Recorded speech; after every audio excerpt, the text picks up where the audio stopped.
Bismillahirrahmanirrahim. Assalamu alaikum dear students. How are you? I hope you'd be fine. This is new syllabus primary mathematics workbook 5B और आज हम करने लगे हैं chapter number 14 properties of four sided figures. इसकी worksheet number 1 कर रहे हैं। क्वेश्चन नंबर 5 का पार्ट जी है पेज नंबर 126 पर। तो वीडियो एंड तक जरूर देखिएगा। अच्छी लगे तो लाइक कमेंट शेयर कर दीजिएगा और चैनल सब्सक्राइब नहीं किया तो प्लीज़ सब्सक्राइब कर दीजिए। यहाँ पर आपके सामने एक ट्रेपीजियम है और इसके अंदर हमने ये देखा था कि अगर ये पैरेललोग्राम होता है और उसके अंदर कोई डायगोनल लाइन गुजरती है बीच में से, तो जो एंगल्स ऑपोजिट फॉर्म होते हैं वो हमारे पास इक्वल होते हैं। लेकिन क्योंकि स्टूडेंट्स ये पैरेललोग्राम नहीं है तो यहाँ पर ये वर्टिकली ऑपोजिट एंगल्स इक्वल नहीं होंगे। वजह उसकी ये है कि यहाँ पर जो एंगल्स हैं वो ही इक्वल नहीं हैं, तो जब इनके बीच में से लाइन गुजरेगी तो उसके एंगल्स कैसे इक्वल हो जाएंगे। तो अब हम इसको कैसे सॉल्व करेंगे स्टूडेंट्स, आपको परेशान होने की ज़रूरत नहीं है।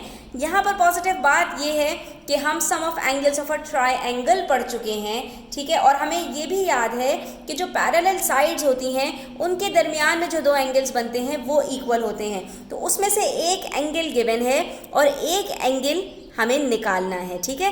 125 डिग्री और ये V के साथ ये एंगल मिलकर 180 डिग्री बनेगा। तो अगर मुझे सिर्फ ये वाला एंगल पता चल जाए स्टूडेंट्स, तो मैं क्या करूँगी कि इन दोनों को ऐड करके 180 डिग्री में से सब्ट्रैक्ट करूँगी, मुझे एंगल V पता चल जाएगा। तो मुझे सिर्फ ये वाला एंगल पता करना है। अब इसके लिए क्या आसानी है मेरे पास, अगर आप गौर से देखिए बच्चों तो ये आपको नज़र आएगा कि ये एक पूरा ट्रायंगल बन चुका है जिसमें से दो साइड्स गिवन है, तीसरी साइड निकालना क्या मुश्किल है? कोई मुश्किल बात बिल्कुल भी नहीं है। यूं मिनटों में हमारा सवाल हल होने वाला है।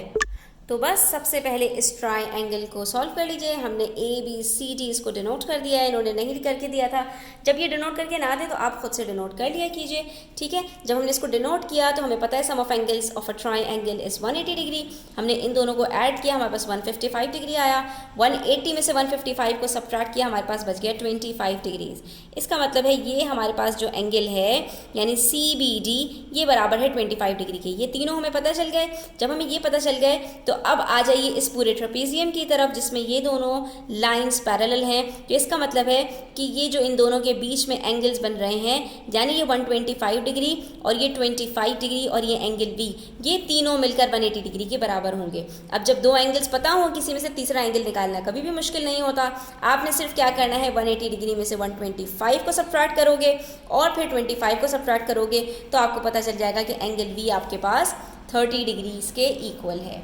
अब आगे हम देखते हैं पार्ट H को। इसको हम डिनोट कर लेते हैं MNOP से, ठीक है। अगेन ये भी हमारे पास इसमें दो पैरेलल लाइंस है, ट्रेपीजियम है।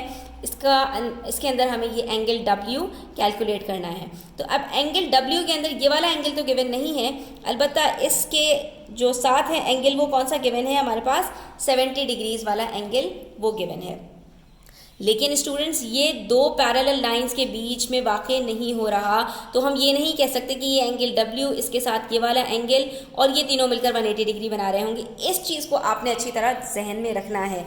इस एंगल W को फाइंड आउट करने के लिए हमें लाजमी ये वाला एंगल चाहिए, क्योंकि ये वाला एंगल अगर फाइंड आउट करना है तो ये वाला एंगल चाहिए और ये वाला एंगल फाइंड आउट करना है तो ये वाला एंगल चाहिए। इसी तरह ये वाला फाइंड आउट करना है तो ये चाहिए और ये वाला फाइंड आउट करना है तो ये चाहिए किसी भी ट्रेपीजियम के अंदर, क्योंकि उसमें हमारे पास जो पैरेलल लाइंस होती हैं सिर्फ उनके बीच वाले जो एंगल्स होते हैं वो 180 डिग्री के बराबर होते हैं। सारे एंगल्स के अंदर ये नहीं कह सकते कि हर कॉर्नर के जो दो एंगल्स हैं वो 180 डिग्री के बराबर होंगे, ठीक है। तो अब यहाँ पर मसला जो आ रहा है वो ये है कि हमारे पास ये वाला एंगल भी गिवन नहीं है और तो और ये वाला एंगल भी गिवन नहीं है। तो भाई अब हम क्या करें? अब हम कुछ भी नहीं कर सकते, क्योंकि हमारे पास यहाँ पर इन्होंने हमसे कहा है कि ये दो साइड्स हैं ना आपकी, ये दोनों बराबर हैं। जब ये दोनों बराबर हैं स्टूडेंट्स तो हम इसका मतलब ये कह सकते हैं कि इसके ऑपोजिट में ये वाला एंगल और इसके ऑपोजिट में ये वाला एंगल दोनों ये भी बराबर होंगे, सिर्फ ये एंगल W अलग होगा। तो चलो अगर इसमें से एक एंगल भी पता चल जाएगा तो हम इन दोनों को ऐड करेंगे, 180 में से सब्ट्रैक्ट करेंगे और ये एंगल W कैलकुलेट कर लेंगे। तो क्या कोई तरीक़ा है कि इन दोनों में से कोई एक एंगल हमें पता चल जाए, चाहे ये PMN वाला पता चल जाए या MNO वाला, ये वाला एंगल पता चल जाए? तो एक तरीक़ा है, और मैं समझ गई कि आप यहाँ तक पहुँच चुके होंगे। आपको नज़र आ रहा होगा कि इस लाइन में हमारे पास दो एंगल्स गिवन हैं और ये वाला एंगल हम निकाल सकते हैं 180 में से। इन दोनों को ऐड करके सब्ट्रैक्ट कर दीजिए, ठीक है। तो ये वाला एंगल जैसे ही पता चलेगा हमें पता चल जाएगा ये वाला एंगल भी उतना ही है, क्योंकि ये एक आइसोसेलेस ट्रायंगल है। इन दोनों को ऐड करेंगे, 180 में से सब्ट्रैक्ट करेंगे और एंगल W कैलकुलेट हो जाएगा। तो बताइए बच्चों, था ना आसान? सिंपल है। एक ट्रायंगल को सॉल्व कीजिए और उसके साथ दूसरे ट्रायंगल को सॉल्व कर लीजिए। सिर्फ ये देखा करें कि सिंबल्स की मदद से जो है वो आंसर तक पहुंचने की कोशिश किया करें। आपने ये देखा कि दो पैरेलल लाइन्स थी, इस लाइन के ऊपर दो एंगल्स गिवन से तीसरा एंगल हमने कैलकुलेट कर लिया। ये वाला एंगल हमें कैसे पता चला? 180 में से 70 निकाला, 60 निकाला, बचा 50 डिग्री। जब हमने ये देखा कि ये हमने सपोज कर लिया था कि ये एंगल N है। स्टूडेंट्स, कुछ ना कुछ सपोज कर लिया करें, वरना एग्जाम में जब एग्जामिनर आपकी कॉपी चेक करेगा तो उसको प्रॉब्लम होगी कि आपने कहाँ से क्या चीज़ उठाई है, ठीक है। तो हमने इसको सपोज कर लिया था ये एंगल N है। हमें जैसे ही पता चला कि ये 50 डिग्री, हमने कहा लो भाई ये भी 50 डिग्री है, ठीक है, क्योंकि दोनों बराबर हैं। जब ये दोनों बराबर हैं, 50 + 50 100 डिग्रीज, और बाकी क्या बच गया? एंगल W बच गया। हमने 100 में से 100 को 180 में से सब्ट्रैक्ट किया, हमें पता चल गया कि एंगल W बराबर है 180 डिग्रीज के। तो कितना आसान था students? I hope you enjoyed it. अच्छा जी, अब आ जाइए क्वेश्चन नंबर 6 की तरफ। इसमें आपसे कह रहे हैं figure PQRS is a parallelogram and QXY is a straight line. यहाँ पर ये जो स्ट्रेट लाइन है ना, ये इन्होंने आपको परेशान करने के लिए डायगनल नहीं बनाया है कि Q से S की तरफ जा रही है, बाहर की तरफ जा रही है। और आपको क्या फाइंड आउट करना है स्टूडेंट्स? आपको फाइंड आउट करना है एंगल PQX। कौन सा? ये जो आपके पास एंगल आ रहा है ना PQX, ये जो आपके पास ये इंटरसेप्ट है, ये आपके पास कह रहे हैं ये एंगल X बन रहा है, ठीक है। तो आपसे कह रहे हैं कि आपने कौन सा एंगल फाइंड आउट करना है? आपने ये वाला एंगल फाइंड आउट करना है। बच्चों, ये क्वेश्चन सिर्फ इन्होंने घुमाया है, बाकी ये क्वेश्चन बहुत आसान है। आपको ये वाली साइड फाइंड आउट करनी है, ठीक है स्टूडेंट्स। अब ये क्योंकि पैरेललोग्राम है तो इसका मतलब ये है कि इसके अंदर जो ऑपोजिट एंगल्स होंगे वो बिल्कुल बराबर होंगे।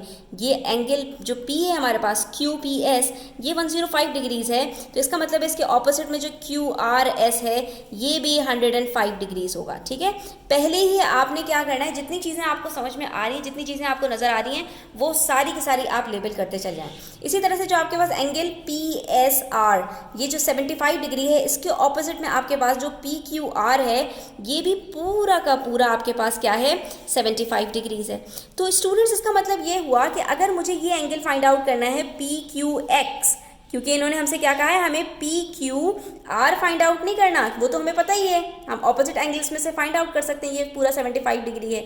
हमसे कहा है सिर्फ ये बता दो कि ये जो PQX बन रहा है ना, ये कितना है। तो अगर स्टूडेंट्स मुझे ये पता चल जाए कि इसके अंदर ये वाला पार्ट कितना है, तो मैं क्या करूँगी? 75 में से इसको सब्ट्रैक्ट करूँगी, खुद ब खुद ये पता चल जाएगा। लेकिन इसको कैसे पता करें? ये वाला भी तो एंगल हमें नहीं पता। हाँ, ये देख सकती हूँ मैं कि ये एक ट्रायंगल बन रहा है जिसमें से एक एंगल गिवन है और ये एक स्ट्रेट लाइन भी है बच्चों, और इसकी जो एक्सटर्नल एंगल बन रहा है वो भी गिवन है, दैट इज 135। तो यहीं से हम अपना आंसर पकड़ेंगे, 180 में से 135 सब्ट्रैक्ट करेंगे तो हमें पता चल जाएगा कि ये कितना एंगल है, ये 45 डिग्री है। जैसे ही ये पता चलेगा इस ट्रायंगल को सॉल्व करेंगे। और कैसे सॉल्व करेंगे? 105 + 45 150 होता है। 150 को 180 में से सब्ट्रैक्ट करेंगे तो हमें पता चल जाएगा कि ये वाला जो एंगल था ना बच्चों, ये 30 डिग्री था। जब ये 30 डिग्री है तो 75 में से 30 को सब्ट्रैक्ट करेंगे और हमें ये पता चल जाएगा कि ये वाला जो एंगल PQX है ये कितना है?